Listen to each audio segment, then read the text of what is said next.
Oh my god, I think this is working. Last I checked, this is working. It could be working. I think it's working. And my computer is like super slow. I love that so much. Bum, ba, ba, ba, ba, ba, ba, ba. Hey, welcome to Art of Rock. It's Saturday morning. And Saturday morning is just invented by somebody named Saturday, probably. This is Art of Rock every Saturday morning at 9 a.m. LA time. That's why no one from LA joins in. Eric, good to see your face. 12 o'clock on the East Coast, and I think 6 p.m. in Berlin. Join us here on this channel in this moment, and it's just a fantastic thing. Follow ANGELSPIT'S Twitch, and it's going to be the best thing you've ever experienced in your whole life. This is made possible with ANGELSPIT'S Patreon. From the depths of my heart, I thank you. Many ANGELSPIT supporters are here. Obviously, you're welcome to be here if you're not an ANGELSPIT supporter. Doesn't matter.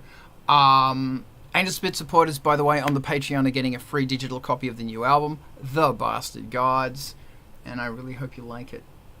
Speaking of which, it's kickstarting right now.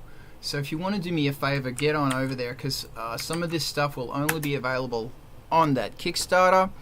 I really doubt after this, most likely. It goes live on Bandcamp on June 30th, FYI. Kickstarter finishes on the 3rd of July. It will probably be more expensive on Bandcamp just because of the pricing on Bandcamp. You're bloody amazing. Please do me a massive favor and remember to follow the Industrial Incisions playlist. It has songs from bands here, plus a whole bunch of old favorites. Old school industrial, oh yeah, there it is. Like that stuff. I actually play it like at least once a week, and it's good fun. And if you want to hear more incredible good music from the bleeding edge, and it's non-stop, please follow MTV TV. And can somebody please, I just need to double check we're okay on Twitch. Are we okay on Twitch? Okay? Looks good on Twitch. Okay, we're good on Twitch. Yay for technology. Okay. Welcome to the Art of Rock. This morning, I got this really cool question from Julius, who may or may not, from Brighton Charts, who may or may not be joining us this morning. He questioned me on ANGELSPIT'S Discord, and the question was, recommended small music labels that fit our kind of music are fair to deal with and especially help with social media and promotion. I'm gonna shoot my mouth off about this because it's a really big one. And my mic is live. And hey, here's Vince. So here's the thing, and I'm gonna wait for Vince to come in because he might like to hear this. Morning, Vince. So the question is, small labels to fit our kind of music, fair deal, especially to help with social and promotion. Here are my thoughts. 1, don't get signed. Don't do it. Just don't do it. A label isn't really going to want to touch you if... Like there's always Tiger Squawk and Black Pill, Red Pill, which are the JPEG labels, which is just stick the JPEG on the back of the release and we mention you and da-da-da-da-da-da. Tiger Squawk, Brian Gosticle's Gasoline Invertebrates label is amazing for that.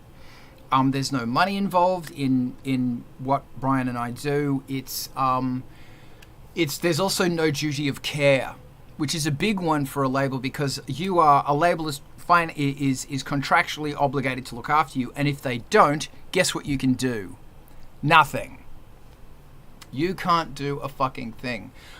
Whereas with me and Brian, it's like if you don't want to be on it, you're not on it. You control all your Spotify, you get 100% of your Spotify, you get all of your Bandcamp, all of that stuff. Here's how it works, just to FYI you. When a label signs you, they're going to take a chunk of what your digitals, your online royalties, which is now becoming one of the biggest revenue streams for artists, plus digital sales and physical sales. So most likely your Bandcamp is actually going to be under the umbrella of their label Bandcamp, and they're going to be taking a cut. That cut is between 20 and 50%. Now, the thing about it is that when you sign that, usually there's a use by date, which is 5 to 7 years. If there's no use by date, don't sign it. In fact, just don't sign it. They're going to be taking, I just lost my train of thought, 5 to 7 years. They will most likely be getting options for the next 2 albums. And the trick about that is that when you send the final album to them, they can say yes or no. And if they say no, you can't go, I want to get out of this label, so I'm going to this contract, so I'm going to give them a piece of shit. They'll say no, then I'm going to spruce it up and release it. You can't do that. Once again, don't sign. Most so they have the option for 3 albums, and that option, it sounds like it's a soft word. It's not. It's a very hard word. It means they're going to sign those albums whether you like it or not. And some are actually specific about even side projects as well. Don't sign, because you're going to be losing half of your income, 20% to half of your income. The thing you've got to be looking at, like most smaller industrial labels are, there's 2 kinds of label that I've come across. One is a label which is a labor of love, and one is a label where somebody wants to make money. I'm not going to mention names. The labor of love ones, the problem you get is that the person running the label gets burnt out really quickly. And that duty of care thing I was talking about has a tendency of falling apart. If they're not making money at the end of the day, it's human nature. Quite often, they drop the ball and they stop giving a fuck. I've seen a lot of labels like that, and a lot of labels that are kind of nyeh, because really, man, there's nothing at all wrong with making a buck. We've all got to pay our rent. There's nothing wrong with that. The other kind of label, and sometimes they're 50 to 20 to 50%, I don't know, depends. The other kind, and also I should mention, is that when that 5 years is over, so you've built up this following on Spotify or something, and you've got a whole bunch of people who like your track. At the end of that 5 years, you get the rights back, which means they take them off Spotify and you put them onto Spotify using DistroKid or AWOL or whatever it is you're using. The thing about that is that all of those people who had those tracks bookmarked or linked, gone. Those links don't exist anymore, so you have to put them back up there. Where was I? Then the other kind of label is the label of the smaller label that we're talking, in our genre, whose names I won't mention, who do want to make money. And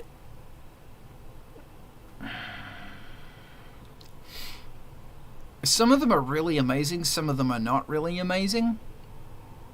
Some of them have one member who's really amazing and the other member who is definitely not amazing. Once again, don't sign. So here is the bottom line question of, why do you want to get signed? Like, really, why? And remember that if a label wants to make money out of you or utilize what you have, you do have to have a certain amount of Spotify plays. For most people, you do have to have a certain amount of sales. Like, some labels won't touch you unless you have over 50 sales on Bandcamp, or you have 100 or 200 or whatever. My question is this.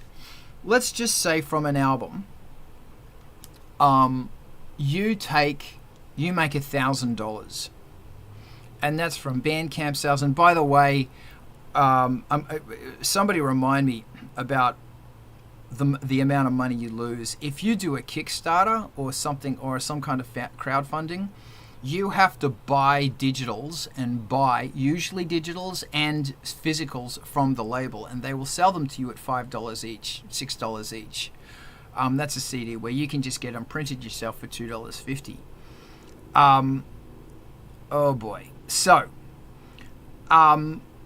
let's say you make $1,000 from a release, and that's counting streaming royalties. That's in the first year. Here's Disraeli. That's the first year. You make $1,000. Hold on, I'm just going to for Disraeli to come in. You make $1,000, and that's streaming, digitals, and I don't even want to talk about fucking licensing. CD sales, the whole lot. You know, some labels will actually also sign your merch. So they'll take a cut of your t-shirts as well. I've never been in a situation like that, so fuck that shit. Let's say you make $1,000.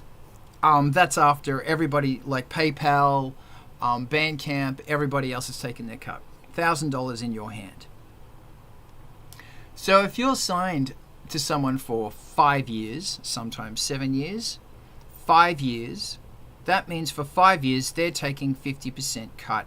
They're going to be pushing you really for 3 to 6 months, and then they're just going to really 3 months. Then they're going to put you on the back burner with all them other bands. So for that other 4.5 years, which yes, it is true, you don't sell as much, it comes down to a nice simmer. But for that other 4.5 years, they're still taking 50%, but they're not really doing anything for you. For that 3 to 6 months, they take 50%. Obviously, you have to be selling twice as much for you to recoup $1,000 again, because they're getting the other $1,000. So now you have to be yielding $2,000 worth of stuff. 2,000 buckaroonies. So